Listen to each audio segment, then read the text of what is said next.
So, introduction to social media marketing. So, I already introduced myself. So our agenda for today is what is social media marketing, reasons to do social media marketing, benefits of it, building your online presence through social media. So, introduction to social media marketing. On the chat. Paid social. So agenda for today is. Okay. And then questions at the end. But obviously, if you have questions throughout, you can ask. So, what is social media marketing? So, for digital, you have pay-per-clicks, that's technically Google ads, and then you have social platforms, and you can have organic social, which is where you just post content freely on Facebook, Twitter, or you can actually pay the platform to have your ads being directly shown to a target audience. So why should you do social media marketing? Your customers are already online, so it makes sense to be where they are, as a way of continuously connecting with them and being at the forefront of their mind and having an always-on presence. You can also expand to reach new customers who may not know about your brand already or are in the market for what you offer and would benefit from a product or service that you provide. You can also target audiences and demographics really well on social media, especially through paid advertising, because everyone gives all their information to social media and they use that information to effectively target whether you're male, female, looking for a wedding dress, newly engaged, or in the market for a new company.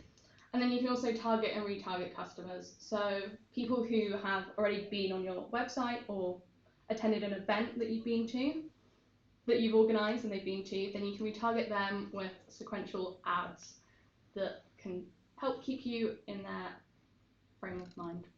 So benefits of social media marketing. The first one is building brand awareness. That's key for getting your brand out there and really driving conversion and sales.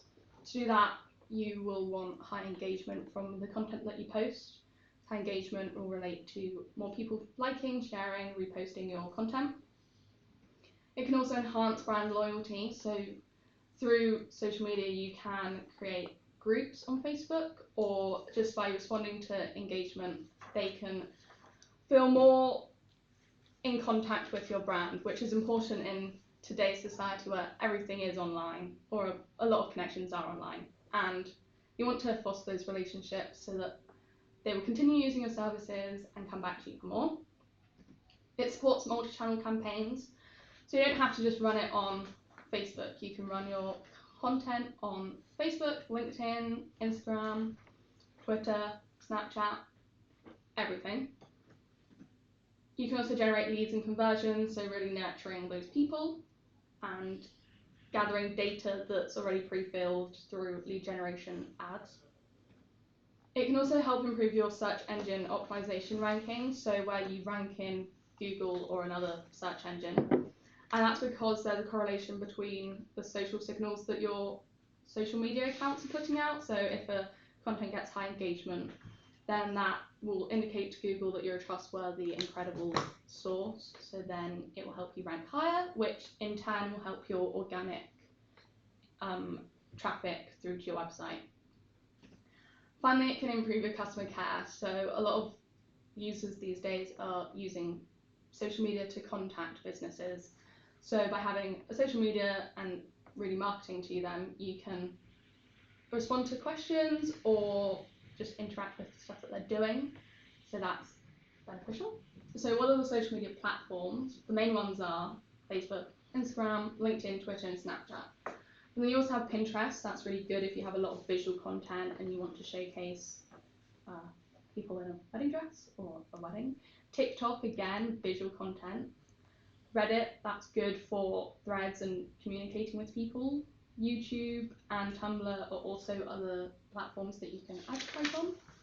And as you can see, a lot of them are to do with visual content, so images and videos. So it's important that you do include videos and images, as well as promoting blog posts and white papers or ebooks and infographics.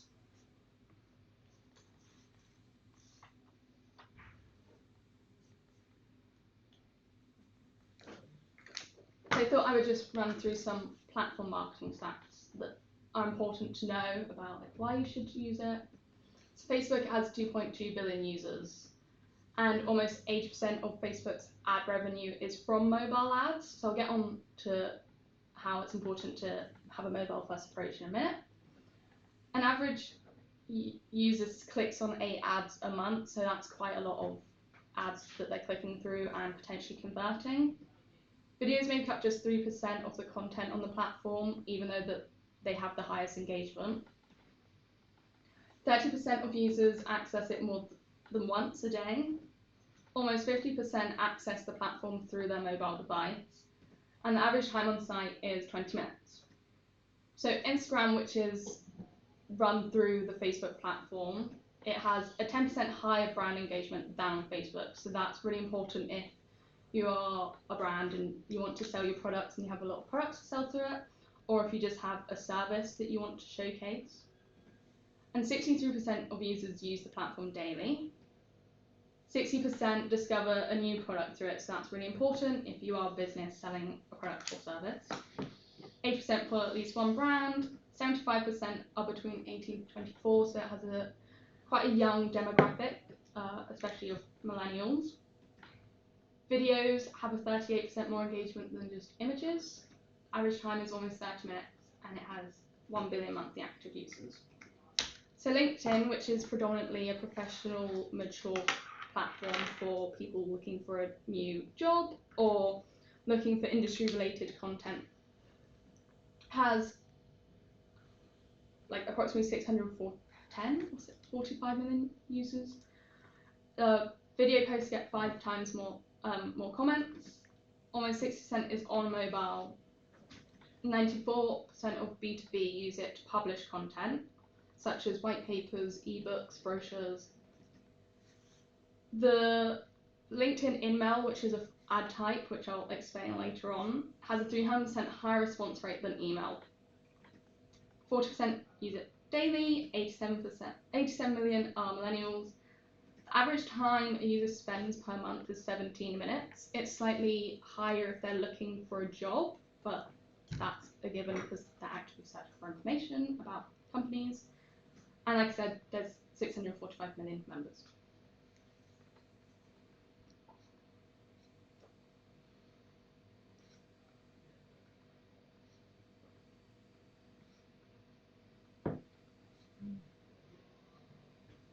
That's really interesting stats about LinkedIn actually. Mm-hmm. I mean, obviously for what I do, that is more key for Yeah. us than. But I never really knew that were the figures were like this. Wow, interesting. Yeah, it's really good for professional services. Yeah, interesting. So Twitter is really good for customer service. So it's seen a 2.5% increase in the number of customer service conversations. 80% of users access it via their mobile phone. 70% of users feel positive once a brand has responded to their tweet. Tweets with images receive 150% more retweets than if they don't. 76% of users are likely to recommend a brand after they've experienced a friendly service, which in turn will help build your brand awareness through word of mouth and recruiting new leads and conversions. Video ads receive a 50% cheaper in cost per engagement than image ads, so that just means that Twitter values a video post because engagement is higher, so then it's cheaper to run on the platform. 40% reported that they purchased an item after they've seen it mentioned on Twitter, and it has 330 million monthly active users. And then Snapchat, approximately 55% enjoy seeing a story from a brand that they follow.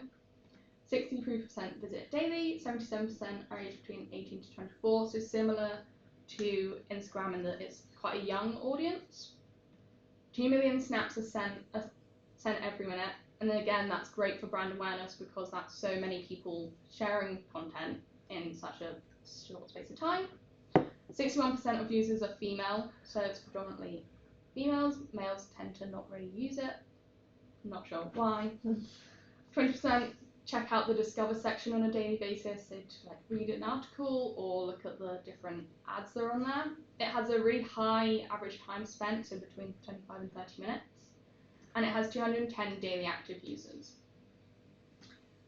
So building your online social media presence, so this applies to both organic and paid social. So the first step is you have to define your goals. So what do you want to achieve from being on social media? Do you want to achieve an increase in brand awareness, increase the quality of sales, drive in-person sales by directing people to your physical locations, improving your return on investment, creating a loyal fan base, increasing website traffic to a specific landing page, whether that's a blog post, a piece of content that you want to promote, or encouraging them to sign up to an event? You have to determine what your goal is, and your goals can be related to your overall business goals. So following on from that, once you've determined your goals, you have to identify your audience. So you already have existing customers, and if you want to target new additional customers, you'll have to look at who you're currently targeting, like who's coming to you, who's using your products or services or buying from you, and what their traits and behaviours are. So what do you offer them that will be beneficial to them that other people offer but yours is slightly different and offers a slightly different service? Where do they often spend their time online? A lot of people are on Facebook or Instagram, and a lot of professionals are on LinkedIn connecting with people. So you have to think about where they're spending their time, at what point in the day are they spending their time. So a lot of people are spending their time online when they're commuting to and from work.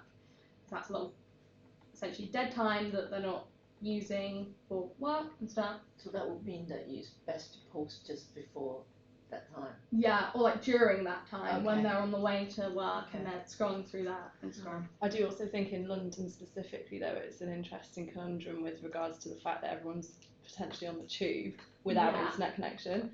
So I feel like, Mm. although that makes sense UK-wide perhaps, if you're like London targeted like we are, for instance, we even skew it slightly after the commute or slightly Yeah. before. Yeah, that is true. Yeah. Although, like, I know, is it O2? I think O2 have, There is intermittent now on Yeah, parts it's of it, not aren't there? great. Yeah. but you can still sort of do that. Or You you suddenly can get just, all your messages at once when you like yeah, stop when in you've left, yeah. when you come up with Yeah. But I the guess ground. it depends on your clients. Like our clients would be living up in Surrey. You know, they would Yeah. be the individuals who would come in from Kent, from Surrey, from Hampshire, Mhm. which means they will have at Yeah. least an hour of train ride. Yeah. Or you, like, another good time is posting at lunchtime when people are like, oh, break time to get on my phone. Well, we actually see a spike in the later evenings, so even like 8, 9 o'clock at night. Yeah. I think people are sat Yeah. double screening, watching telly, and kind of like scrolling. And Yeah. I think even doing it like towards later for us, sometimes we see more Yeah. engagement at that time. I think that's a good thing to like note, because all industries and audiences are different. Yeah. So for you, if they are scrolling it later at night, Yeah. that's a good time to publish your content to ensure Exactly. that they are actually seeing it Yeah. rather What than about missing out. days in the week?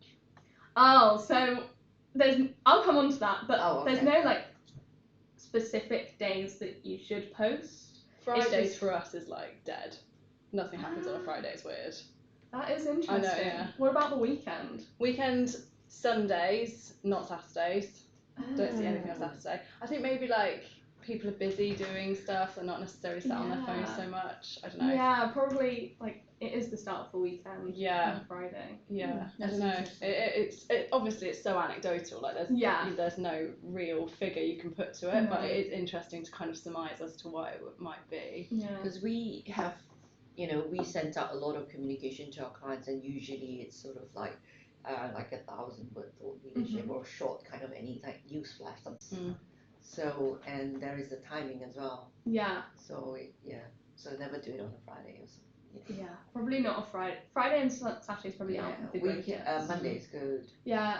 When we get in. A bit bored. Mm. And then they might look. I mean, not that you don't know if they read it, but they'll open Yeah, it. but they'll open it. Yeah. It's like there's no one shoe fits all. It's like what works for your current customers is most likely going to work for your that's true. potential Or customers. your future customers. Yeah.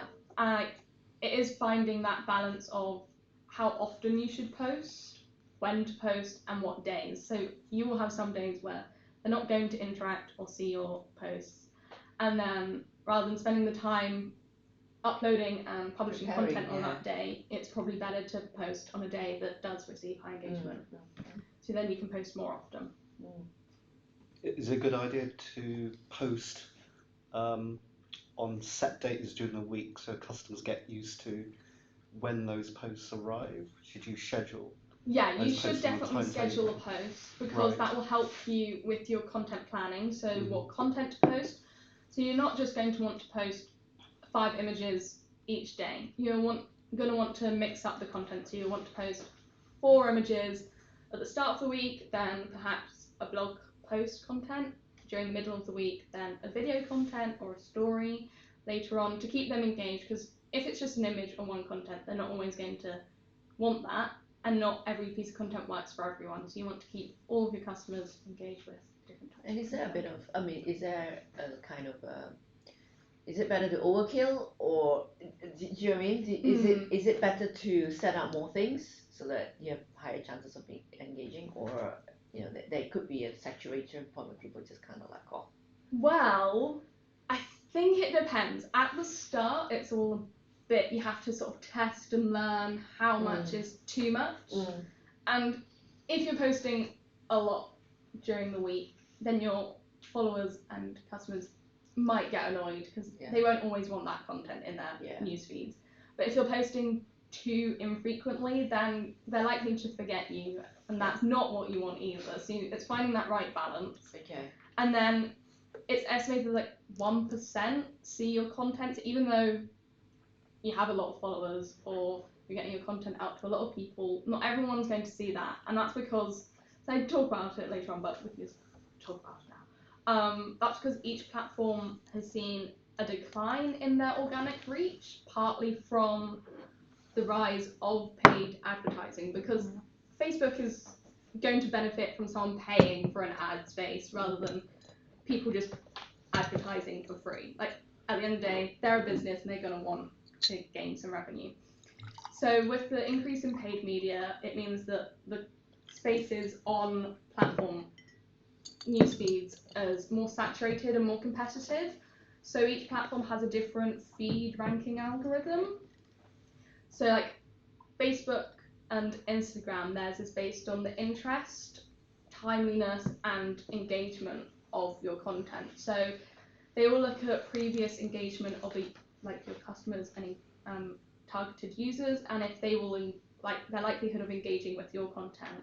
And then the timeliness factor is how recent your post was. If your post was quite recent and you post relatively frequently, then they're like, we'll show that post to them. And then interest is how interested they are in what sort of content you're posting. So that's based on what they're searching for in the platform and previous stuff that they've engaged with.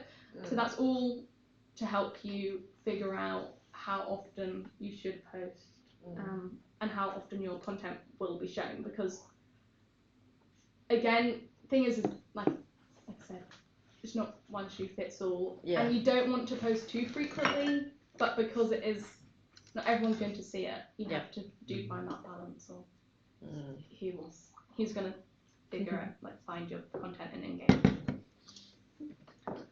Would you like a coffee? I'm okay, thank you. I've got water, thank you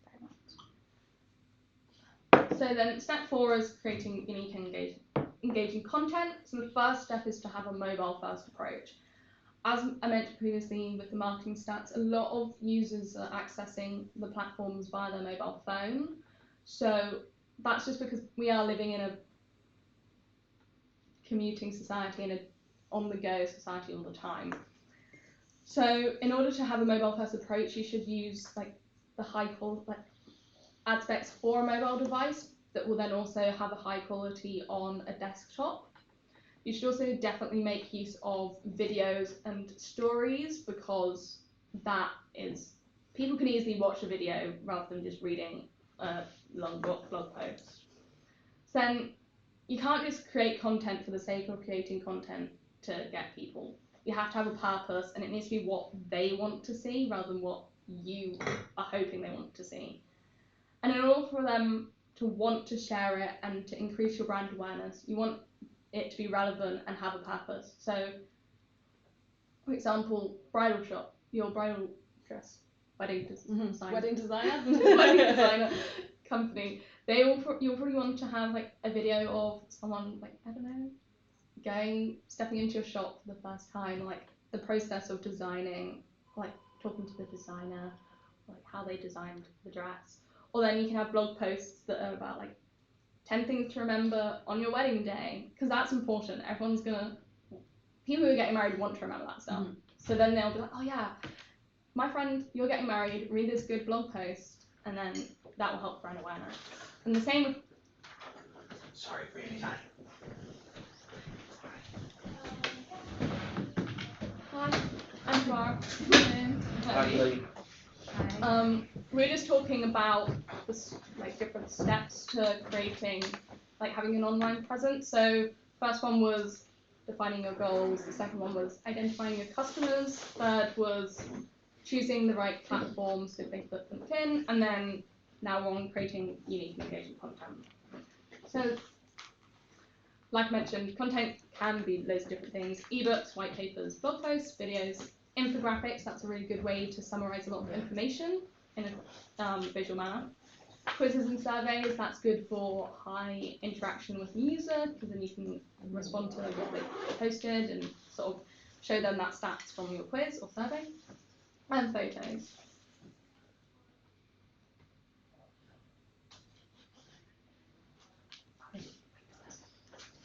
By the way, you can help yourself to tea, coffee, Thank food. Is that hot water?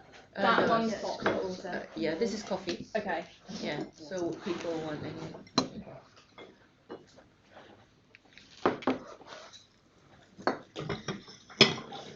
Well, when you say white paper, I think of it as a government type. Is that what you mean by white paper?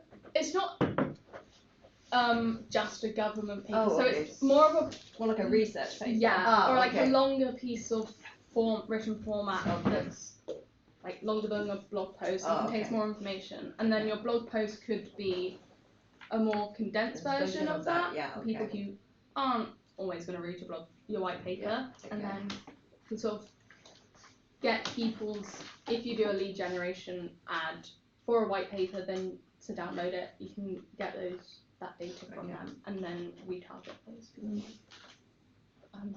But I wrote one about GDPR when it first came about, Yeah. and then we sent that to our clients. Okay. It's more of like something major has happened, like in your industry, or something that will be relevant to them. So, continued talking about creating unique and engaging content. You have to be consistent with your branding throughout your images, videos, or blog posts, like mentioning your name.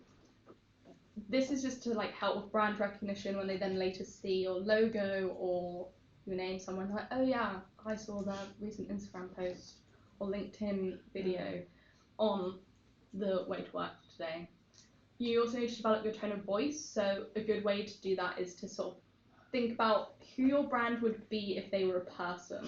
So what kind of personality would they have? Are they bubbly, sort of more serious, professional, friendly, approachable?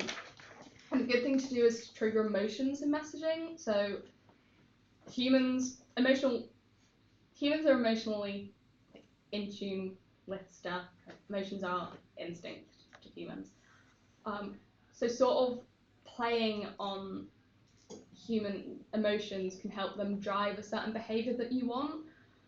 So, for example, we're currently running ads for a charity, and it's like an animal charity. So people aren't gonna really donate to them if they see a happy, loved dog, whereas a sad-looking dog, they're more likely to donate to because you're like, oh, I really want to help that dog or something. So triggering emotions is likely to drive a specific action that you want. You should always use video where possible. Like I said, it's the most viewed and shared. On Facebook, it makes up 3% of the content but has the highest engagement. Like on Twitter, videos are 6 times more likely to receive a retweet than just images and 3 times more likely than GIFs. So like, video is a great way of summarizing information to people, and it can capture them when they're scrolling through their newsfeed because of the motions and the sounds that can play. So then you should also like sort of look at what your competitors are doing. So you want to see how they're performing and what content they're showing, and if content that they're showing receives a lot of engagement, then you can sort of see how that would fit into your brand. And then you should make use of user-generated content, visual content, and trends. So user-generated content is mainly on Instagram, so that's where a user has posted an image of your product, and they spoke, like in their caption they've said, oh yeah, this is really good, I've used this how often, and then you can repost that to your platform own account, and that's really good if you don't always have the time or budget to create your own images, and you can repurpose others, so it's a free way of getting content. And it also helps create a community with your customers because you're acknowledging that they are using your product or service. So then it's going to foster brand loyalty and continue that cycle of brand awareness, engagement, growing your online presence. And visual content is videos and infographics. Like people use their eyes to see more than okay, people don't use anything else to see, but you know what I mean. Visual content is really good. And then trends, this is great on Twitter in their hashtag trends section, so you can insert yourself into a global conversation that's already happening, and there's loads of hashtags, especially like you have National Donut Week, or there'll be a wedding dress roadshow, right? Yeah. That like a sports brand will want to get involved in like Euro 2020, or a law professional service will want to get involved in like hashtag to do with Some industry Yeah. major event. So then you can get involved in that conversation, spreading your brand as well as connecting with other people. Mhm.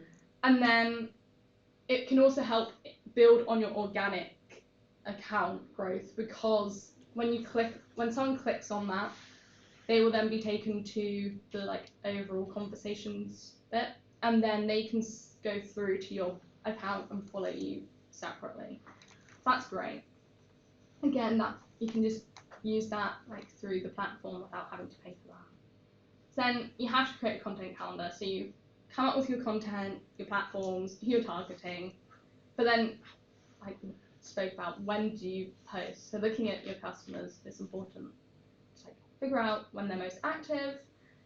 You can use like social media management tools. There's quite a few, like HubSpot, Hootsuite is great for Twitter, where you can sort of save time in the long run. It takes quite a bit of time implementing, but you upload the content that you want to post on a certain day at a certain time, and then the management tool will automatically schedule that and post it for you. Obviously, as someone who would have used these tools, would you recommend one that's maybe a little bit easier to use as opposed to others? I mean, I've heard of HubSpot. Yeah. Not that I've personally used it. I think HubSpot is like the one that's quite leading in the social media management tools, because they do have a lot of different capabilities, and that has quite a few that are better than others, like reporting, how they report and stuff, and the ease of scheduling. I think HubSpot's good, and Hootsuite, like I said, is great for Twitter. Okay. Just because you have like you can have a live timeline, and then also see like when you're scheduling your posts. Okay. But I think it ultimately depends on sort of what you want. I have another question regarding. So you mentioned Twitter, but what software would you recommend, or for Instagram? Because I know Sprout is one of the ones that are multiple platforms such as Facebook, Instagram, and Twitter, which are the leading social media accounts that we have out there. But the only issue is, for example, with Instagram, you can put carousels or multiple images inside your post, but sometimes these multimedia platforms, management tools, are not able to put out multiple at the same time. So you have to do it individually or manually on your phone or on your device instead of doing it online on a desktop. So what would you suggest? Because I've never heard of these ones before apart from Sprout. Well, I don't really use like them, because like I mainly just do the paid like advertising part. But I think Instagram specifically, I've used Planoly before. Have you heard of Planoly? I've heard of Planoly. That's really That's good. good. It's Okay. like a calendar thing. Yeah, right? it is, but it's specific to Instagram. Yeah, so okay. Planoly, I think it's O rather than so like PLANNOLY. Okay. But yeah. Yeah. I think sometimes there are ones that can do everything, but they're not always gonna like have the right aspect. So maybe it is sort of a case of picking individual ones for a specific platform. But frustratingly, you can't schedule stories yet. No, not which yet. I hope will be the next step because that's annoying. Yeah, I'm surprised they haven't done that yet. It's still pretty new because I mostly see stories as actually set for Instagram, not Instagram, but Snapchat. And obviously Snapchat has changed their platform completely. Yeah. And then I see Facebook's taken over that, and now YouTube has done it, but you only have a certain amount of subscribers where you're able to do so to engage with the community. Right. If Twitter does it, then Twitter will be rubbish. But Yeah. I know that eventually it will start to come into that. Eventually they're going to learn to do it, but hopefully one day they will able to. But I see stories are more manual than compared to if you're going directly onto your TL or directly onto your feed. But I do like, cause I was going to say, I've mentioned TweetDeck is really another good one as well, when it comes to scheduling, because you can schedule your tweets on there, or you can also schedule them on multiple accounts as well. You don't have to have direct access to their actual account. You can add you as a team member, and then you can go from there.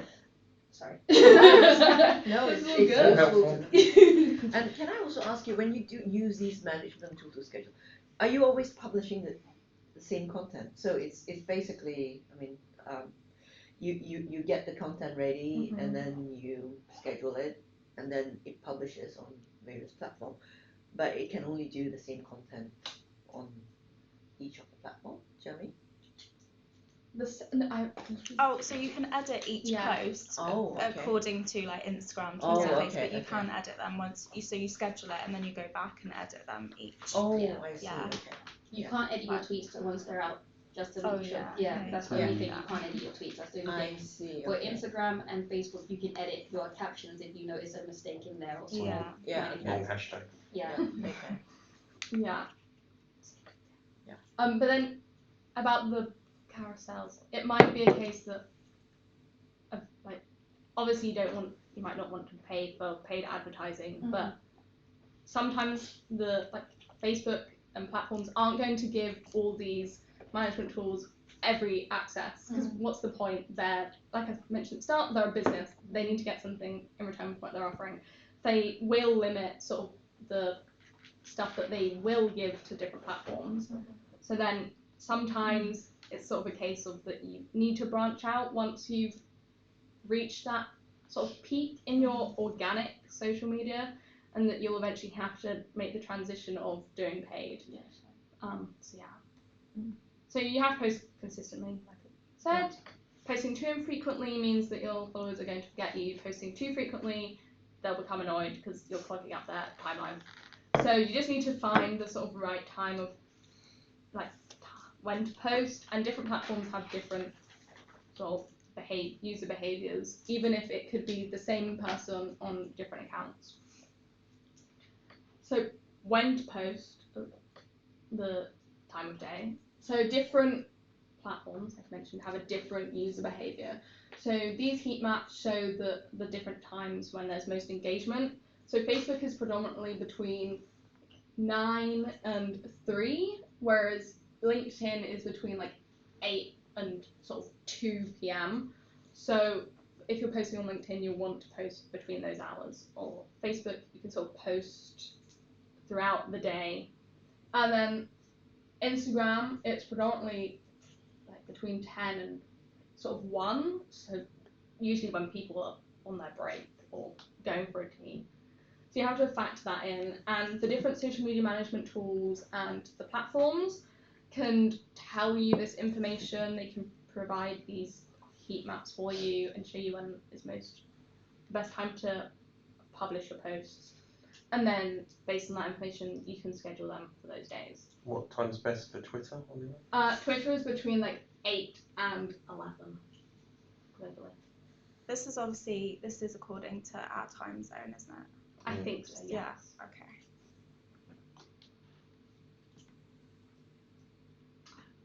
So I mentioned earlier that approximately like only 1% of people see your content, and that's because of paid media having like more of an impact than it did like before. So in order to have organic posts and ad posts in a timeline, there's less space, so it's more competitive. So I'll re-mention it. So different platforms have a different way of ranking what is shown to users. So your organic posts won't always show. So this is another thing that platforms do to sort of encourage you for paid advertising. When you say 1% see your content, is that content organic as well as paid? Yeah, overall, just like globally and for both organic. Okay.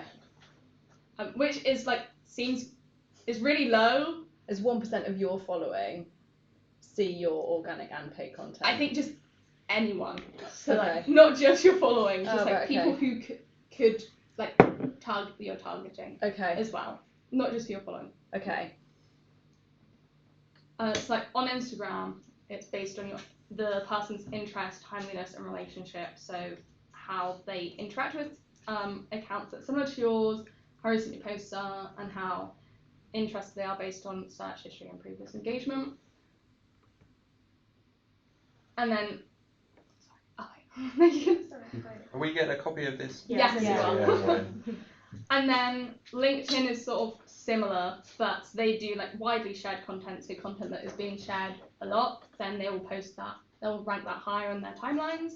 Credible sources, they'll base it on how trustworthy your link is, because they don't want to send people to an untrustworthy website.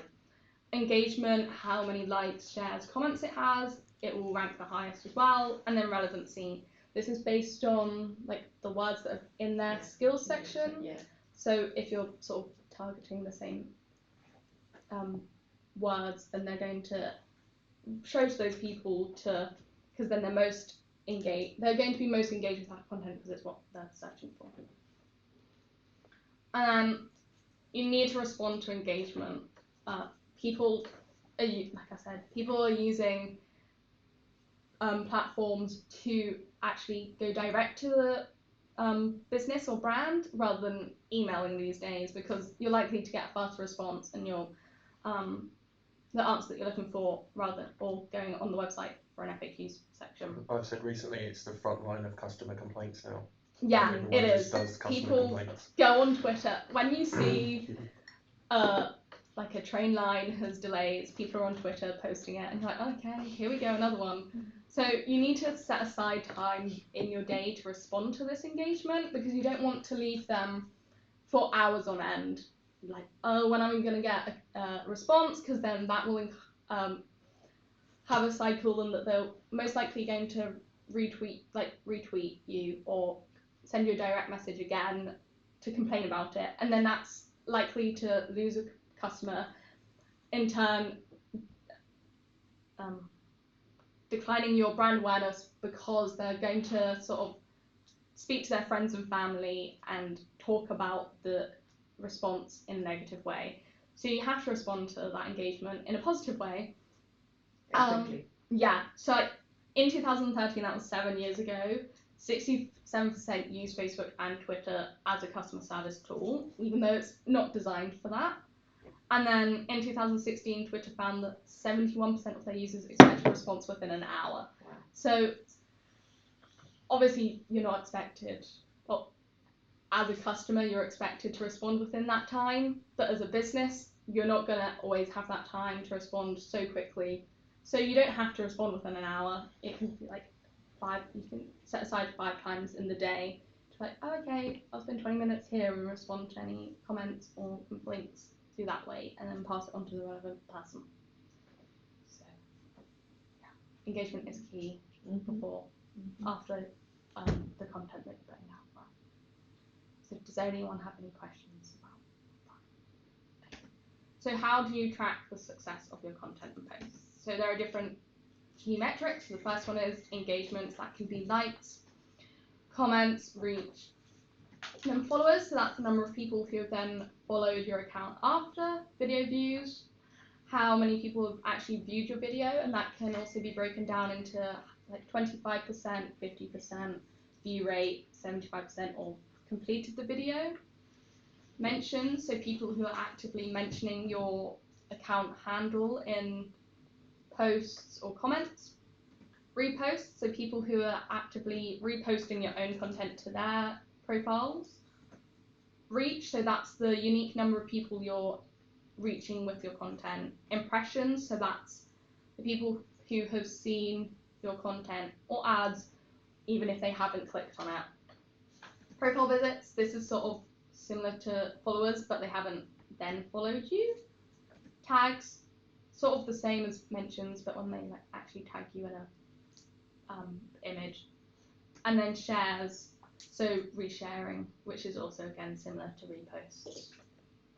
So how can you measure these? So you can use the built-in platform tools if you're doing paid. So all platforms will show you the number of impressions, engagement, video view rates, click-through rate, clicks, people who are actually clicking the link to go through to your landing page.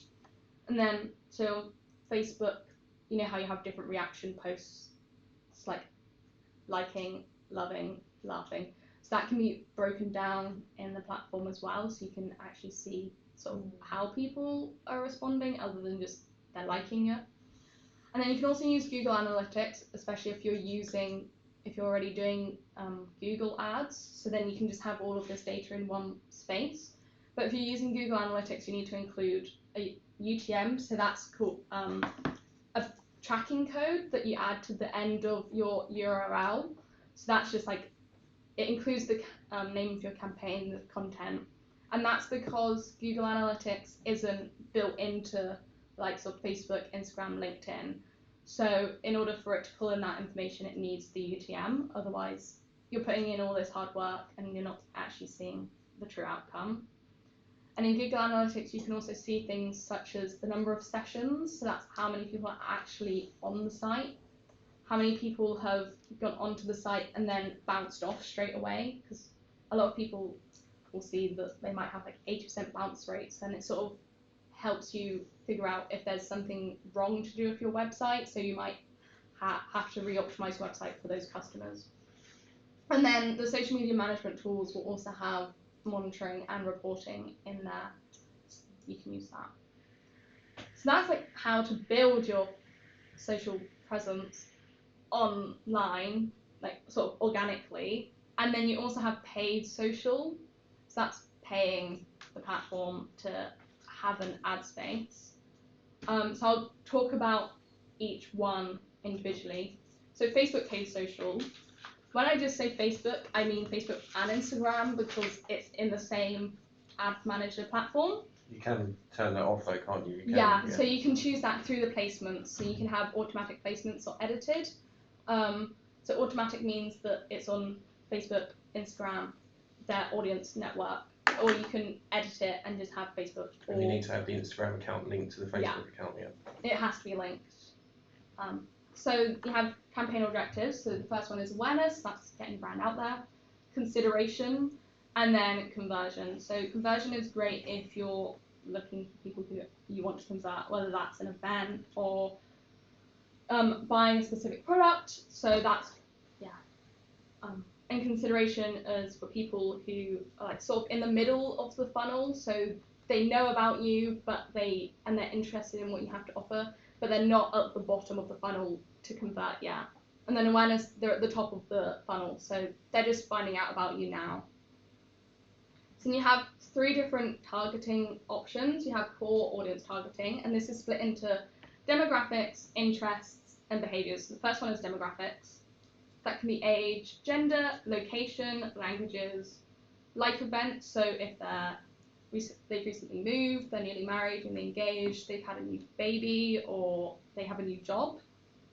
Education, so that's the level of education, where they studied at, what degree they studied. Work, so what industry they're in, or how many years they've worked there, their title. Finance, so that's their income bracket. Parents, this can be anything between like all parents, new parents, parents who have a child aged 1 to 2 or 18 to 26. And then your relationship status. And then you have your interests. This is business and industry, entertainment, family and relationships, fitness and wealth, food and drink, sports and outdoors, technology, hobbies and activities, shopping and fashion. So business and industry, you're probably going to pick, they have different industries, so they have like agriculture, automotive, yes, finance, shopping and fashion, sort of luxury fashion, or how, like their purchase behaviour, and then technology, what device they're using. If they're using an iPhone or an Android, and then what device, system it's on. And yeah, and then entertainment is like films, TV shows, and then you can split like it further and be more granular. And then you have your behaviours, so anniversary, like an upcoming wedding anniversary or job anniversary, consumer classification, digital activities, expats, mobile device users, device time, multicultural affinity, politics, US, that's only specific to the US, so you can't do that in the UK, but that's, if you're targeting in the audiences in the US, you'd pick that. Purchase behaviour, so that's how often they purchase something and sort of what they're purchasing. Ramadan, football, and travel. So that's the core audience targeting. So that's the main thing that you will target if you're looking for new people, customers. And then you have custom audience targeting. So this is great for retargeting people who've already visited your website and they may have visited a specific web page and haven't landed on another one. So if you're selling a product, you'll want them to have landed in the product section, but not at the thank you page of your product cart, because you don't want to retarget those people. You want to retarget people who have gone and then left, because they're obviously in the market. You can also do contact lists, so data that you've received from people signing up to a newsletter or to an event, you can retarget them. Of course, you have to think about GDPR, and you have to tell them that you're going to use that personal information for advertising. And then if you have an app, that's good, because then you can retarget people who have downloaded your app with ads to sort of encourage them to sign up or make purchases if you're a gaming app. And then the third type, you can continue. Are you still writing? No, I was Okay. listening to your notes. Sorry. And then the third type of Facebook targeting is a lookalike audience. So you've uploaded your customer list, and then you can target people who are based on that customer list. So Facebook will match them to people who have similar behaviors and traits, and then you can retarget the similar people. So that also helps you expand your reach to new people who will most definitely be in the market for what you offer. So then on Facebook, you have different placements. You have feed, which can be Facebook, Instagram, Messenger.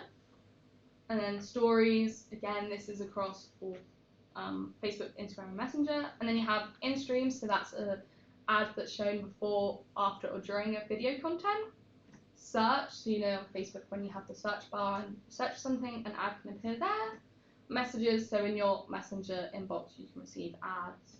An in-article, and then you have apps and sites, so this is an external bit that's not on the Facebook platform but connected to it. Then you have your different ad types. So the main ones are an image ad, carousel, video, and your stories fall under a video ad. And you have other ones that are great if you're selling products or multiple products, such as a collection or a slideshow, because you can showcase, and a carousel, because you can showcase different ones. And then you have post engagement and page likes, and that's good if you are running a brand awareness campaign, because post engagement will target people who are most likely going to like or reshare your post. Then lead generation, that's good if you want to capture information about people and then use that data to retarget them later on. And event responses, if you have an event that you're running and you want to get your event out there to as many people, then you can boost that with a paid ad. and then they will respond and again sign up to your event. On Facebook, where I see sponsored ads, where does that fit in this So that ecosystem? will, so all ads paid will stay sponsored. So that can be, so if it's a carousel, it will stay sponsored. Right. So that's just so that a user can differentiate an organic post from a paid post, so that they know that you're paying for that. In your Facebook newsfeed, usually you'll have content and it says sponsored, so you know that's a page that you've not liked, or it's just it's just been targeted. Yeah.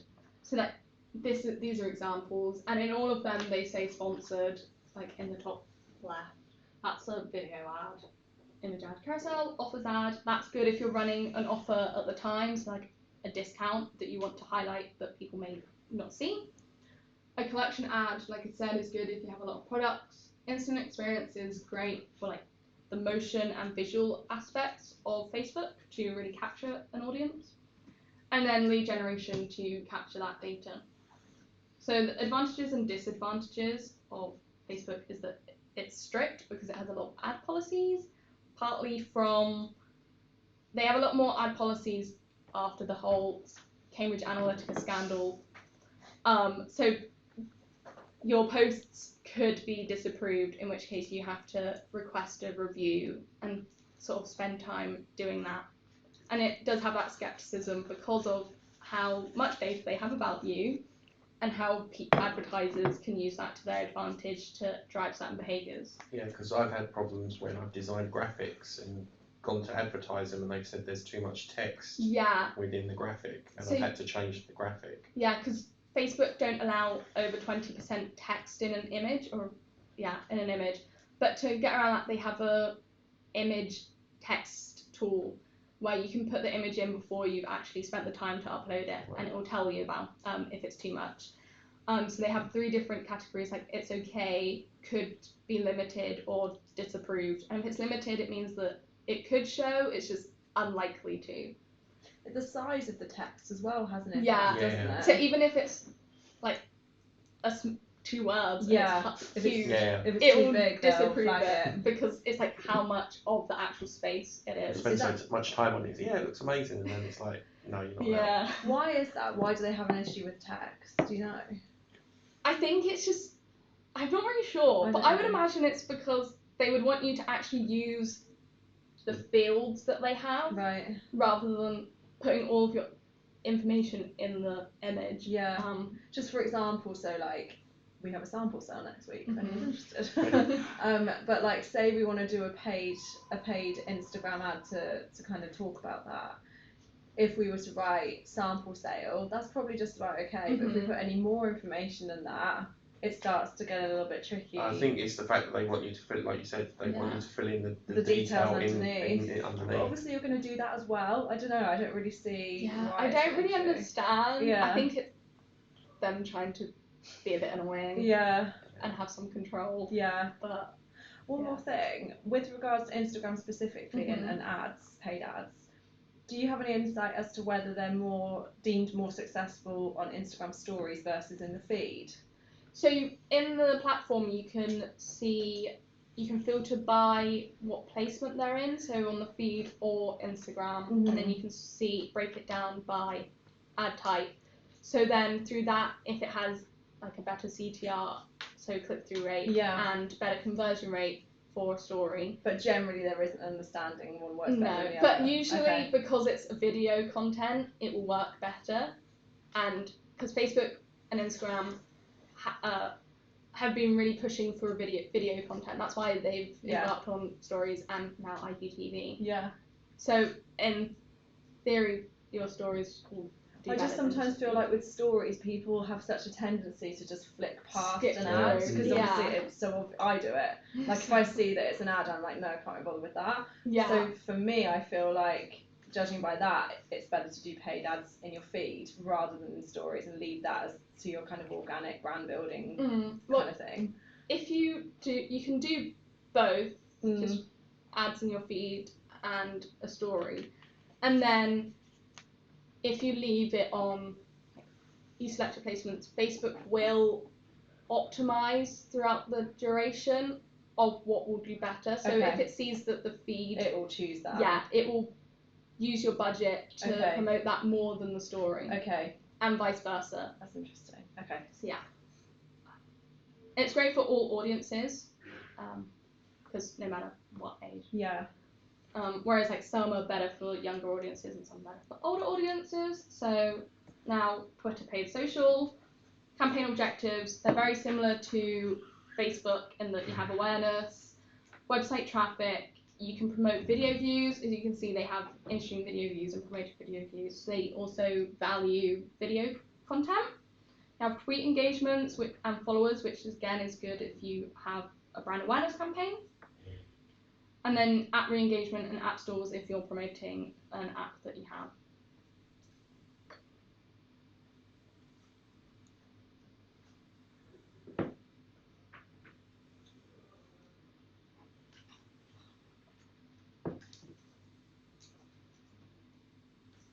Sorry.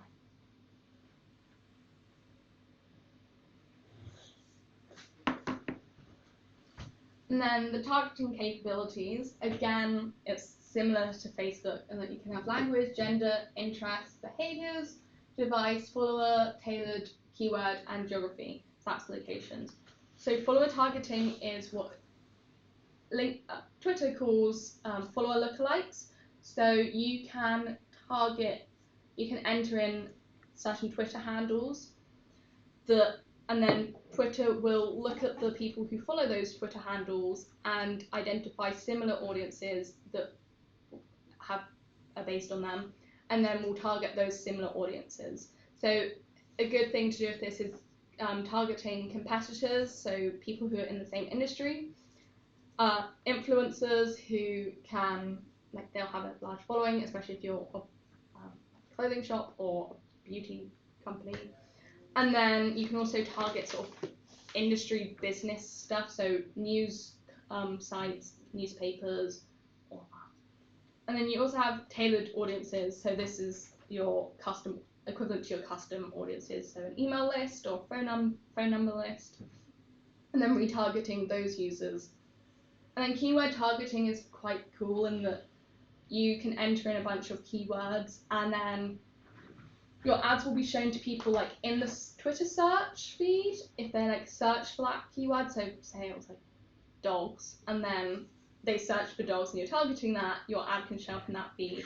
And it's also based on what they've previously retweeted. So it will go through their previous tweets and look at the sort of content that they're talking about. And then if they see that you're talking about similar things and they have the intent there, then your ads will be shown to them as well. So you have different placements, so that's the user's timeline, the details page, the search results, and the Twitter audience platform. The first three are sort of you know them from Twitter, but then the Twitter audience platform is an external app or website that is linked to Twitter through their program, and then it can target those people as well. So you have 3 different ad types. You have a promoted tweet, trends, and promoted account. Just like on Facebook, paid ads are indicated by promoted, which will sit underneath the actual content. For a promoted tweet, you can do an image, a video, a carousel. I don't think you can do a carousel. No, I'm thinking of a video app card, sorry, or an image app card. You can also do GIFs as well.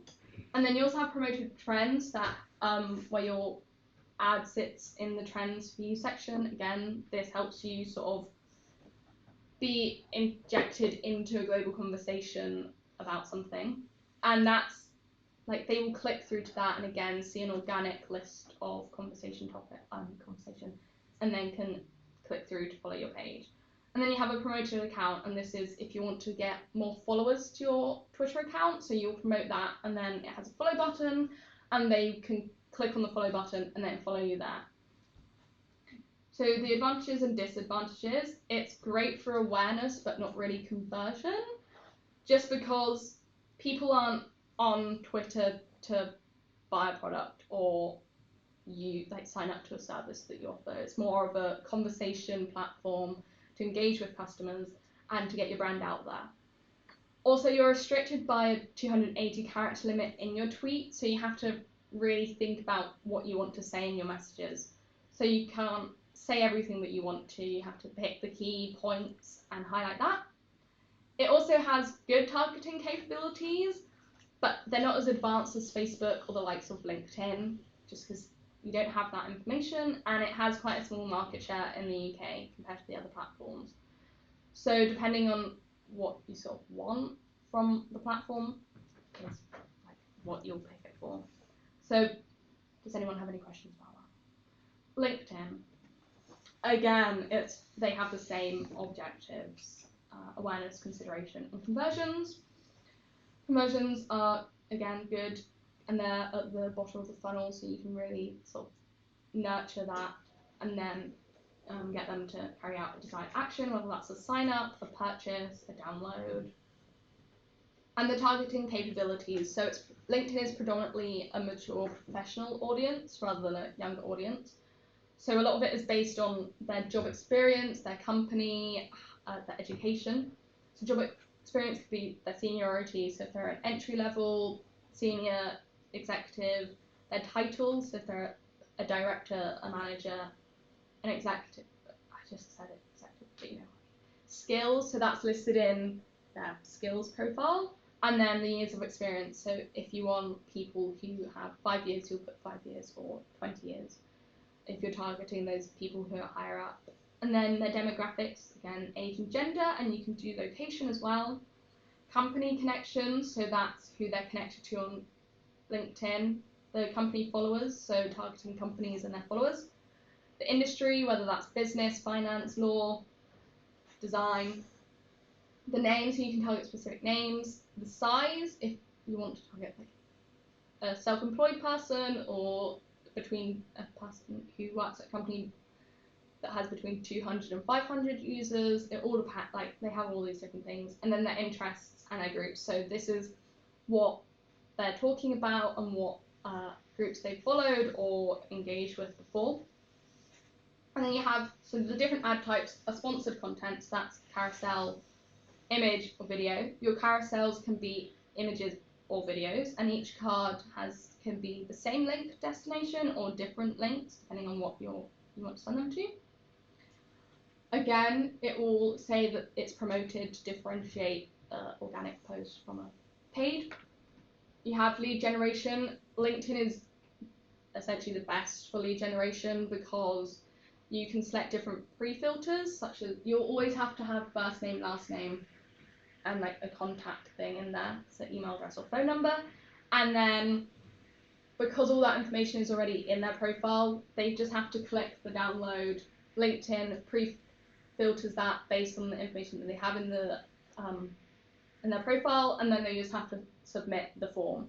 So that's really good if you want to collect those leads, but you don't necessarily want to do it on your website, because if they have to enter it manually and there's a lot of fields to fill out, then you could see a drop off in people not actually completing the form and then not getting what you want. You also have sponsored in-mail, so that's LinkedIn's paid version of an email ad.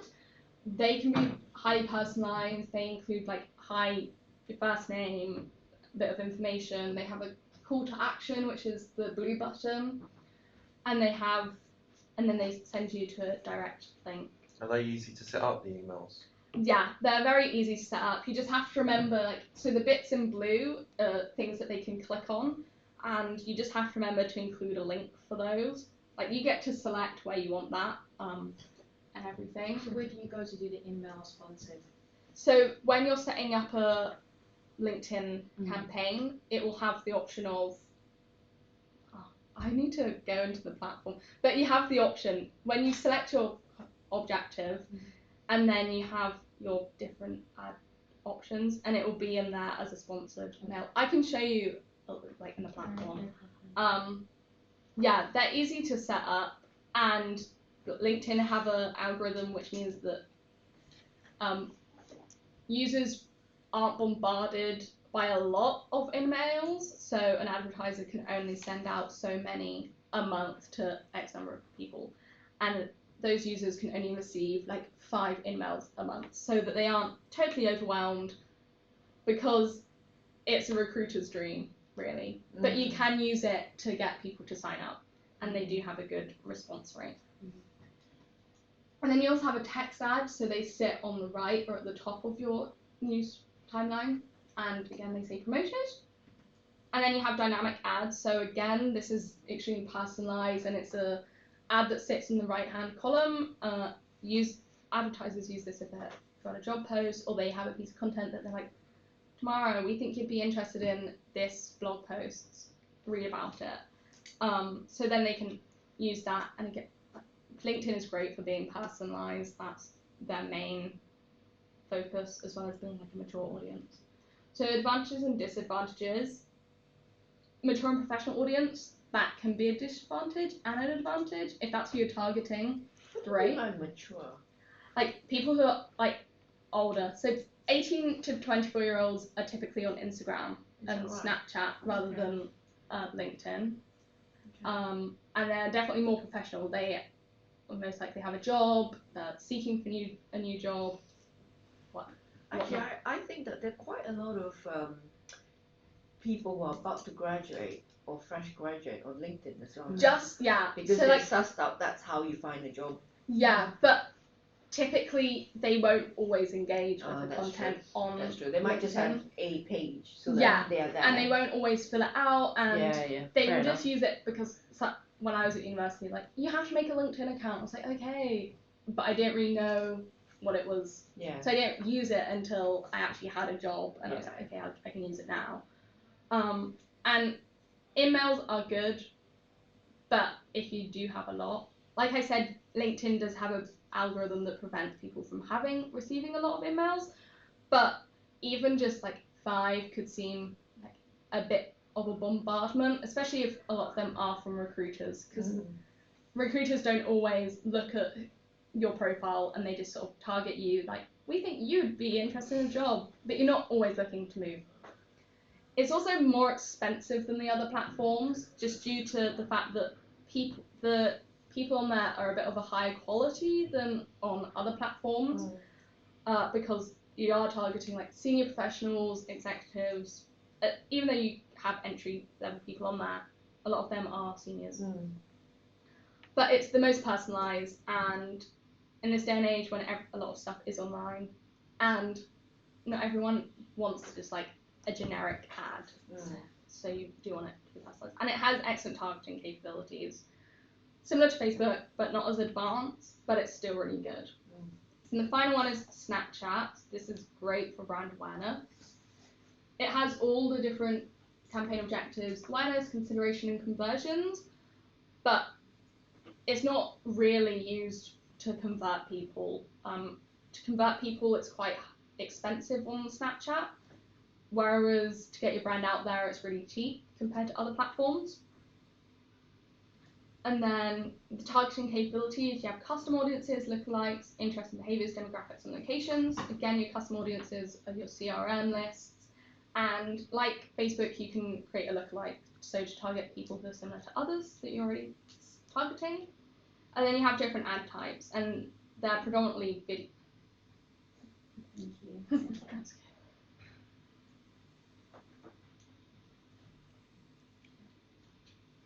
Is it easy to set up a business account on Snapchat? Yes, you just have to include your email address, contact information, and billing details. Okay. So Snapchat is all video content. So you have Snap ads, so you can drive people to a specific landing page, an app, a video, another video. So the videos are between 3 and 10 seconds long, and they sit in between stories rather than next to a story. You also have collection ads. This is good if you want to showcase quite a few of your products or services, and then a user can click on each in like a specific one if they think that that's more of their interest, and then get taken to that link. Again, this is also sat in between stories rather than next to a video. And your third type is a story ad. So this is the most common type of ad on Snapchat, and they sit next to content rather than in between content. So some clients and some businesses may not want to use a story ad because you can't control what your ad is sat next to. So if you have, it could be sat next to a bit of a controversial story, in which case people might jump on that and that you are also associated with that controversial story. So that's just something to bear in mind. You also, this is a branded one. All story ads are branded in that you include your name in the top left and you include a short headline. So that can be, so in here it says see how it compares, but it could be like browse our wedding dresses or read our latest article or sign up to our new event. And you can include a call to action and you can say what your call to action is. So here it's more, or it can be sign up, browse, purchase, whatever you want it to say. And then your attachment is the content and you include a destination link. You also have filters, so this is great if you do have an event that's at a specific location, whether that's at a roadshow or a roadshow. Because the filter activates when a user is in a specific area. So you set a radius around where the event is happening, and then say they're within 1 mile and that's your radius, then the filter will come up in their list of filters. This is great to sort of have a brand awareness because they can share it with all of their friends, even if they're not at the event. So then they're like, oh, cool, where are you? And then it's really cheap. Is that filter set to a specific time frame? Yeah, so you can set a time frame, so when people are going to the event and when they're at the event. And then you can sort of have it just like to run after the event is finished to sort of still capture those people. And you can create the filter yourself. So you create it and then you upload it. So it's all what you decide. Are they easy to create? Yes, like you do like a PNG file. Yeah. Transparent background, and then you pay like 5K and then add them there. Yeah. Okay. They're really good. And then the final type is the AR lens. So this is the most expensive type of ad on Snapchat, just because you have to pay for the technology and for someone to create this ad. But if you're sort of like, it works really well for this. Or like the dog Snapchat one was great for Snapchat because so many people used it. So it can sort of have a trending effect. And it has to include your brand or logo. So in here it's at the top left. It's quite small, so you can't really see it, but you have it a bit bigger or a bit smaller. It's Westworld, isn't it? Yeah, it is. But I've seen him do it for most of the horror films around Halloween and around September. For example, The Nun had launched 2 years ago. They had a filter for that. Yeah. They had one for Halloween. They have one for Christmas. They have different. They're changing seasonal anyways. Yeah, they're So, great for like seasonal things or trends. So yeah. So the advantages and disadvantages. It's a young audience. Again, you can look at it how you want. It's an advantage in that if that's your target audience, great. But a disadvantage, if you're not targeting them, you're not going to pick this platform because it doesn't really make sense. You have a direct connection with users because they are seeing your story directly in the thing, and they aren't necessarily going to click out of it. It's also really cheap compared to the other platforms, in that I know that we ran a filter campaign before for a client who was at an event, and it was shown to like 3 million people, and it would cost like 0.001p. So like that's really, like, in the scheme of things, you've shown it to so many people, and it costs you so little for each snap. However, Instagram and Facebook now have stories, so the competition is sort of being drawn away from Snapchat, and there's sort of do people still use Snapchat debate. And people do still use Snapchat, but are they mainly on Facebook and Instagram? Probably. And I have TikTok, which is the younger generation's newest vine, and that's really good that you can advertise on there. And again, that can potentially draw people away from Snapchat. But I haven't spoken about TikTok here, but TikTok could be a really good platform if you do want to reach those people, because not many people are currently advertising on the platform. So there's Your share of voice would be bigger with it then. Yeah, so there's not as much competition. and so to get your content out there will be great. And it's probably cheaper because there's not as many people on it. I've noticed a lot of movies have jumped on TikTok. Yeah. Like Jumanji recently. Like I think it will do quite well. And also like Instagram, you know, the IGTV, there's like the possibility that they might sort of start advertising on that as well. So then that will draw more people away from the platform as well. You also have a video time constraint, so that's a disadvantage in that you have to show as much information in there in the time that a user will have the ad up. But also you don't want to give them too much information because it's only a maximum 10 seconds. So you need to give them the right information. An IGTV is a minute to 15, isn't it? Yeah. But it hasn't like really taken off how they wanted for IGTV, which is why they might go into advertising because they can make money from that. So that's about social media marketing. Does anyone have any questions?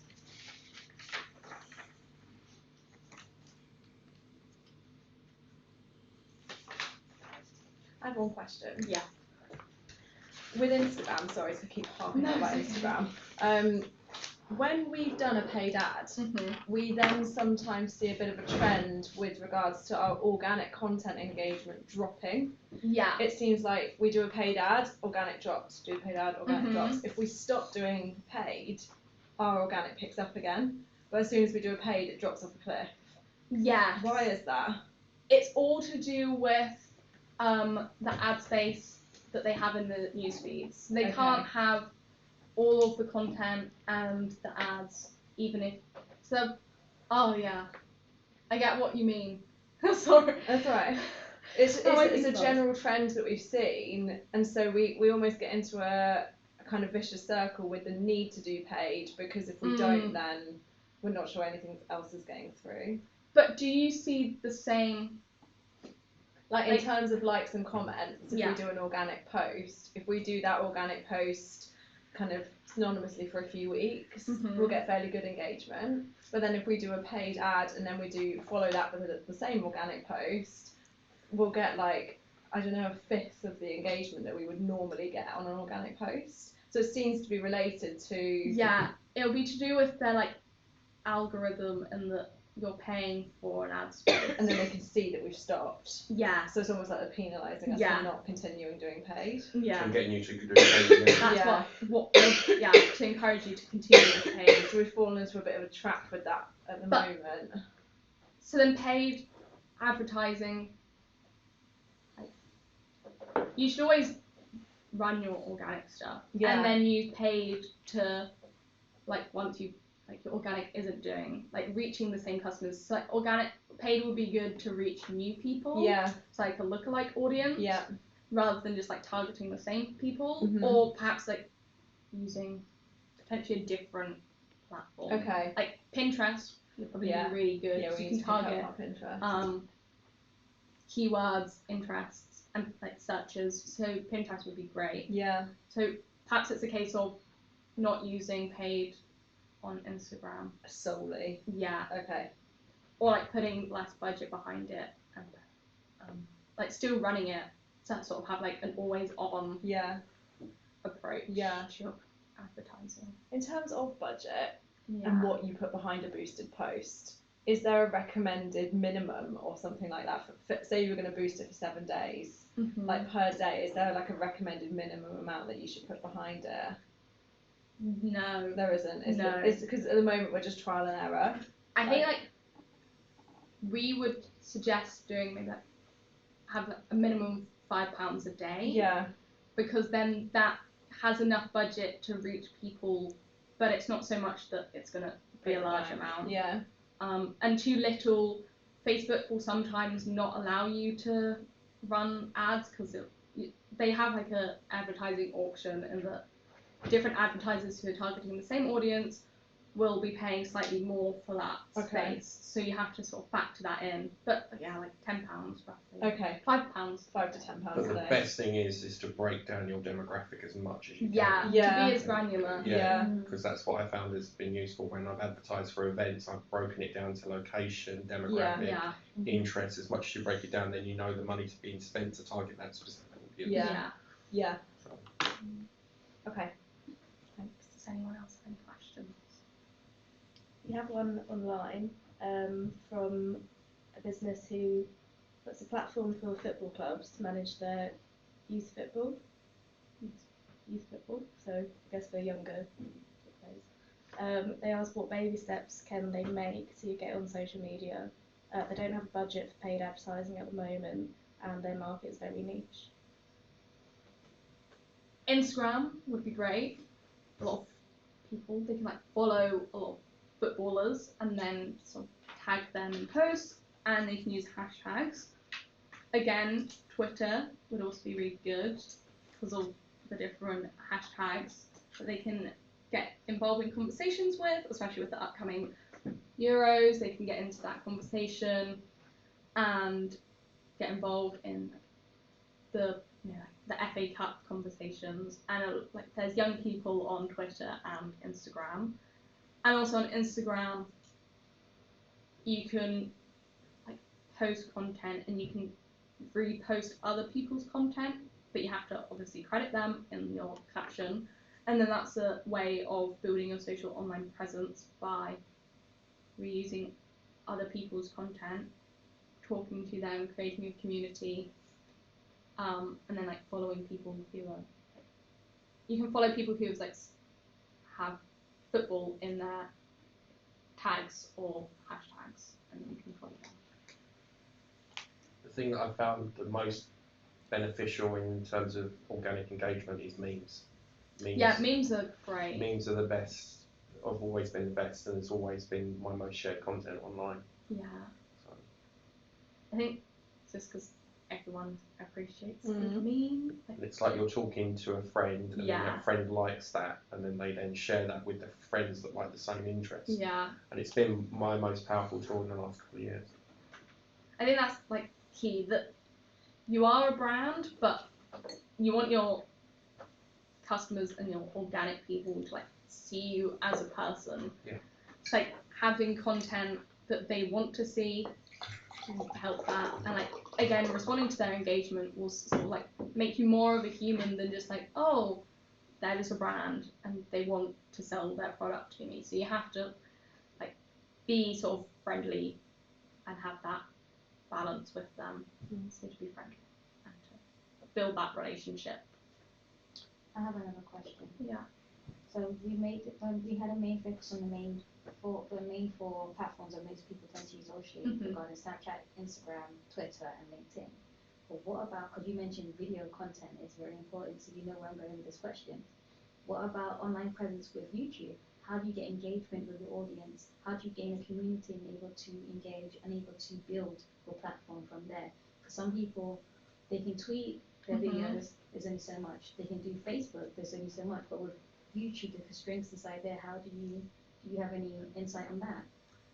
We don't really do a lot of YouTube, but I would say posting consistently. But people, I'm in a group, and thousands of people in a group. People post consistently, people post very limited, and their numbers are very different. People who post limitedly are having more engagement compared to people who post all the time, because people think it's spamming.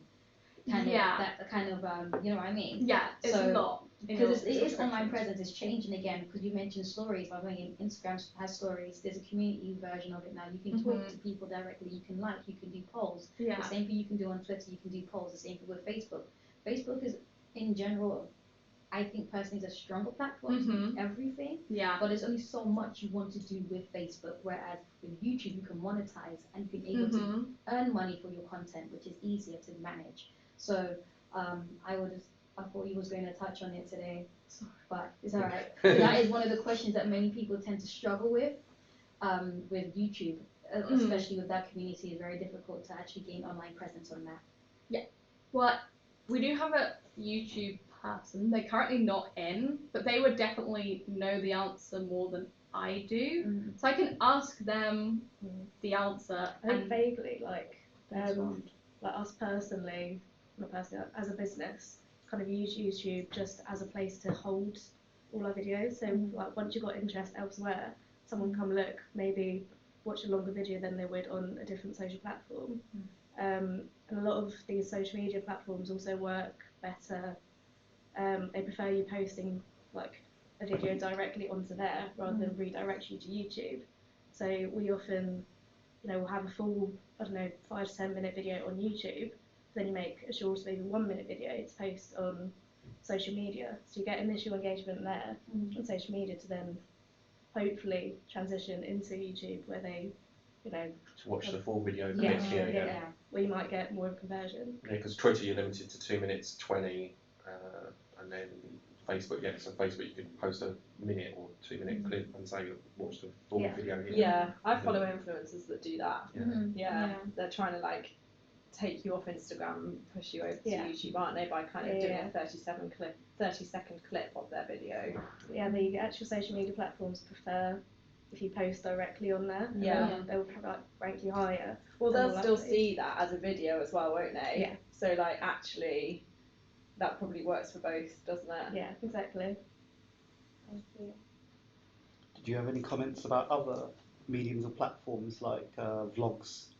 Is a very popular thing at the moment, and Twitch TV, is that more aimed at the gaming space, or can that be utilised for other things? I think right now like Twitch is definitely a gaming platform. So if you're like in technology and sort of like or have tech game, then that would definitely be good for you.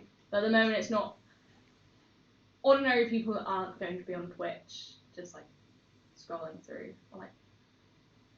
I'm not gonna. Yeah, it's really niche. I'm not gonna be on there to just watch a stream of a game. Yeah. Or some people, cause I bumped heads into this yesterday, and I didn't even know it existed. But there's another similar to Twitch, where it's more based on audio for radio. So it's called Station Head. So people can actually create their own radio stations on this app. It's actually on Apple right now, and the iOS. They're pretty lazy. They're looking for an Android developer at the moment. But you can able to stream, and also your account is linked into your Spotify and your Apple accounts, Apple Music, right? Sorry. And whenever you're playing, the streams are seen as listeners, or people who are listening in are seeing the streams, and it goes directly towards the artist's royalties as well.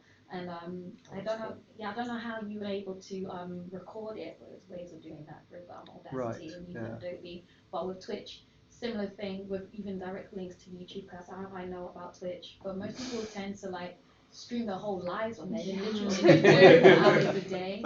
So it's also close enough to vlogging, but a lazy version of vlogging, But when you got Snapchat and your stories on all these other platforms, that's seen as vlogging as well, because of the video log of your day compared to vlogging, as you mentioned earlier as we walked in. Vlogs are more like if you want to extend your conversation from Twitter, you put it in your blog, or you just talk away. With me on my website, I have multiple topics I want to talk about, but I have to visually it. So I'm realizing as well, there's reading times. Okay, how long is this? I was like a 1 minute read, a 3 minute read. Most times like 600 words are like a 5 minute read. It seems like a lot, but it's nothing compared to those who are like open the link on the train and reading it underground, or people on a flight. You can just, it's another way of a journal, an open diary. So, but to answer your question with Twitch, if you're into gaming, yes. If you're into streaming your video games, yes. If you're into making quick money, so people who are on the underground, on the road, playing on their instruments, and they get tipped, that's the same way when it comes to Twitch. People can give you £5, £2, a couple quid here and there. That's how you know. So, yeah. Yeah.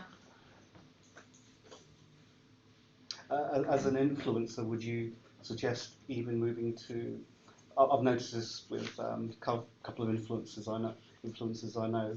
They're switching to doing their own podcasts and having lots of chapters, whether you use the Stitch platform or other. There's so many platforms now, Apple, etc. Yeah. Podcasts are good because you can get like listeners and the engagement from the listeners, and people like showing that, not just like listening to it, but then they can.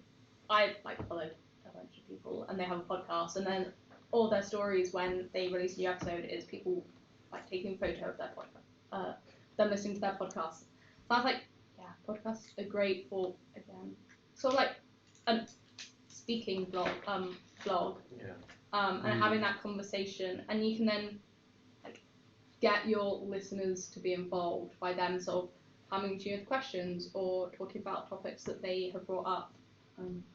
Podcasts, I think, are on the up and coming. They like sort of took a back seat, and now people are listening to them partly because people are commuting, and you want to use that time effectively. So podcasts. So how? Sorry. You go ahead because you've talked. I was just going to say, with regards to podcasts, I think like for us, we would never necessarily think to have our own podcast, but in terms of brand building and brand awareness building, we will be looking to feature on other people's, like obviously it would have to be relevant to our business, but I think it's another good way to kind of build brand awareness really and extend your reach. I would like to know, how do people get access? Because I know there's a way of RSS feed. Because I would love to know, how do people able to get their podcast onto their Spotify accounts? So they have like an artist management community. Because I didn't realize the other day Spotify had came up again for us, a sponsored tweet regarding Spotify for artists. But I realized people who I follow who I've actually worked with who do in the podcast industry are following that account. So I'm thinking they're getting support from them. So how does that work? And how they get their podcast set up on there? I think I've not really set up a podcast, but I think you would have to have a certain account level. Okay. But I don't know if that's a case of speaking to like customer support at Spotify and asking for that, because there's some podcasts that have like 2 listeners a month, and like how do they have a podcast space on Spotify? But I think you have to probably have a certain account level. I'm just cheating guys because I can't be bothered with Spotify. I'll just like put it directly onto my website. But if obviously I'm going to have to learn how to manipulate, how to use it. Like if I want to like have like sponsors and people to actually take me on and have management, then I'll be able to say, look, this is the kind of engagement I'm getting, and X, Y, and Z. Because Spotify for me is easier because I love how I'm very loyal to Spotify. So I like how they market and able how clean and easy it is to find, and also suggestions or the recent plays of and things like that. Because I'll end up looking at Beats Radio, because that's another one. The Beats Dre's headphones has like their own station, but most celebrities, we're mostly known that Nicki Minaj had a radio station called Cream Radio to promote her album from last year, where she was quite controversial with her topics and things like that. So I thought that's interesting. Obviously, The Breakfast Club is another one we know in New York, where this whole podcast situation, I've seen people filming the actual podcast. It's like, it reminds me of The Breakfast Club kind of thing, and it comes into the meme culture, where all these gifs and memes, or part of the popular culture of today's society, comes from these episodes that they have on these podcasts, especially. Because that's the other thing, podcasts can be visual. So so that answers your question in terms of what you can actually have your brands within the shop, and you then talking about the brand. So there's the audio version of it, and then there's a video version. Like a live stream version. But it might be a case of, because a lot of podcasts are created like through a podcast thing. So like you have Acast and a bunch of them. So it might be that you have to sort of approach those companies, and then they get you a space on Spotify, or you can also do paid ads on Spotify or you can sponsor you can sponsor a podcast. But so paid ads, you can like sort of have a 30-second voice clip of you talking of like in a topic, like, oh, I don't know, and then like it cuts off, and then you can like directly link them to your landing page. So then to get more people to go through to your podcast on your own website, and then you can like target people like specific playlists or topics or genres that they're interested in. So then you can target the people. But again, that's like a paying thing. Another thing. I'm sorry. It's actually another issue I've noticed some accounts, because I'm scared to do it, especially on Twitter, when it comes to the strikes, when it comes to copyright material. Now, some of us are going to have music in our work, right? We put on our videos, and especially not YouTube, especially Facebook, they like to detect. And I've done a live stream before for a Q&A, and the person was talking about a specific artist, and they played like a 30-second clip of the song. Now the main feed ended up getting cut off, and I had to end up taking it down. But I did a dispute against it when I was leaving for you. I got to the point, but and they allowed the video back online afterwards. But how do we? All right. Question is. How do you get past the copyright? How do you get past? Not past. Well, how? Because that was by luck. But I would say, is there? It's gonna be a stupid question, but I'm gonna answer anyways, because most people will probably think it's the same thing. Is that like a? I should never forget the question. Sorry. It's alright. Is there a loophole? Yeah, I was gonna say, is there a way of getting around that? Because obviously, yeah, when it comes to these strikes, it's really difficult. So you guys are talking about the font and the text being too big on your adverts, but they won't be able to put it through. But if you have a video content and it's like, okay, I've actually been approved this, I paid for this content, or even royalty-free music, it's like, okay, I put in my ad because I paid for it, and you say, oh, this sounds like this. It's like, no, it's not. But you can't. You know what I mean? It's kind of difficult. Yeah, there's not. I think you're allowed a certain amount of seconds. Yeah, aren't you? you're allowed a Free. certain amount Okay. of seconds. I can't remember. And what then it is. Facebook's policies, they sort of just flag them. Like, we have it quite a bit with a client where they disapprove ads because it's apparently to do with social policies. And we're just like, they're talking about an economics degree. To be like, sign up to this degree. They're not actually talking about social policies. It's just, I think a lot these days, Facebook sort of does it to protect their own back rather than. Well, they're under fire for recently, anyways. Yeah, So. rather than like actually doing it. And it's not like a person, so that's also an annoying thing. It's just like automatically disapproved. But I think, yeah, you'll just have to do like Trial and error kind of thing. fewer seconds, and then I think some people get around it by. Obviously, you can have like people sort of distort a famous song, so they'll like slow it down or they'll make it faster, because then it's not actually Detected. the same song. So even though you'd probably want to use the actual version, but in order, if you want to use it, you'll have to sort of get around it that way. Yeah. Or make it like the sound a bit lower so that like when it is played, obviously you can't determine. Because like the reason why I mentioned that is because sometimes we'll host events and you want to stream it for those who can't actually physically be there, and it's just covering the event, and then obviously it's just by. Well, we didn't know the music was going to be played. And then when the song played, it was like, oh, we got cut off, and it was like all these countries came up like, this is like your band video being banned from all these 200,000 countries. I was like, really? So I was like, Yeah. So Especially if it's only 30 seconds. yeah, and it wasn't even 30 seconds. It was like 15.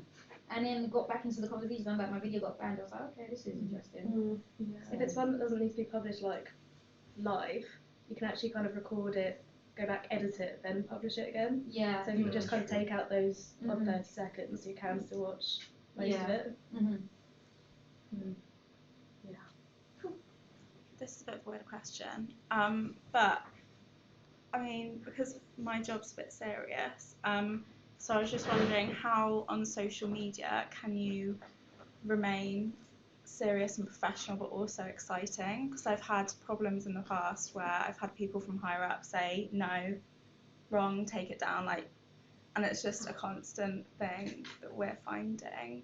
Because I want to try and keep it like new, young, exciting, but I obviously work with a very old-fashioned kind of industry as well. So, I think sort of making it like, what are they gonna get from going, like, doing something from you? So if they're going to an event, it's like we target postgraduate students, and they're like a bit more professional than an undergraduate student. So we sort of tailor the messaging slightly different in that we would say, oh, you'll get like industry careers or work with the best professionals. And I think having like, what am I trying to say? Like a selling point of like if you're going to an event and you're going to meet all these like higher up people, I think that's quite good for a younger audience, and that it's like, oh, you're building like network, building connections, something. Yeah. I think being friendly, certain words is the, like, you don't want to be too serious and like just sign up for an event. Well, that's the thing, because like sometimes I get a bit chatty online, and depending on what happens in the government and stuff like that, I'm told no, like you need to change that now or rearrange how you've said that sentence. So we're quite like tightly controlled. Do they have like a brand? If they have like a brand thing, tone of voice. Yeah, or like a branding document. I mean, they do, but obviously Style guide. They do, but I only work for like a branch of them, so I don't work directly for the MOD, but they like have control still of what we do, sort of, so it's a bit difficult. I mean, yeah. I don't know, that is a difficult one. Yeah. The only way I would do it is do it their way first, then try it your way, and then show them in a presentation the difference of like, this is what happened when you do it traditionally, this is the target that you reached, but doing it this way, you're reaching a younger audience and a better target. So. Yeah. It could always, or it could be like you run both. Yeah.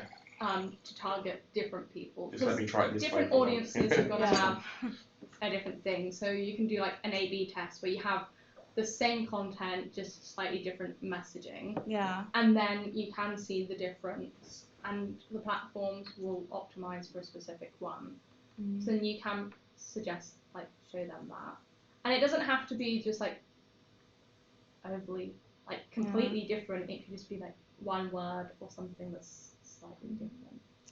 It's just because we notice our engagement, once we're like friendly and chatty, our engagement is so much better. And then when we do the serious stuff, which we have to do, you have to be friendly and chatty though, in order to convert people and get them to be. I know, that's what I think. Yeah.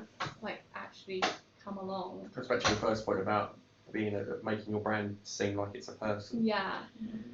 And obviously it's a serious sort of like job thing, role. But I don't know. I think it's like finding that tone of voice. Yeah. Of what are they as a person. Yeah. But they can be serious and chatty. That's what I think. Yeah. I would say try both and then present it to them. And then I think it is a case of they're probably so used to one way. I know, that's the issue and they that we've had. Willing to see it in a different way. Yeah. So showing them, if you do it for different things and you show them the results, that being more friendly and chatty and engaged, because you want to be engaged with them. Yeah. And showing that performs far better than having a slightly more serious tone, it could probably convince them otherwise. And use as many visuals and analytics as you can. Yeah, I have to get all that. I think data is my evidence. Yeah. Your best friend in that case. Yeah. I'm sorry, I can't really help that. No, it's okay. It's an ongoing thing. Is that all? Should I cut this